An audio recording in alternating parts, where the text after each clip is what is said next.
केही दिनहरू हुन्छन् जब उसको मांसपेशी दुख्छ र पोखराको चिसो हावाले उसको फोक्सोलाई टोक्छ, तर सुझाव कहिल्यै डगमगाउँदैनन्।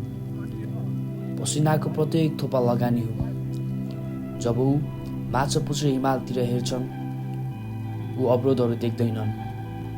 रेन गुरु। अब बोरिस लाउडी सपना बोकेका केटा मात्र रहेनन्। गोर्खा ट्रेनिङ सेन्टरमा भर्ना भएर आज उसको ट्रेनिङको पहिलो दिन। आउनुहोस् थोरै कुरा गरौँ। नमस्ते सबैलाई, मेरो नाम आर्यन गुरुङ र म प्री गोर्खा ट्रेनिङ सेन्टरमा ट्रेनिङ गर्दैछु ब्रिटिस आर्मीको लागि। आज चाहिँ मेरो डे 1, म सेन्टर जोइन भएको डे 1 ट्रेनिङ। मेरो फर्स्ट ट्रेनिङ चाहिँ ल्याडरमा भएको थियो।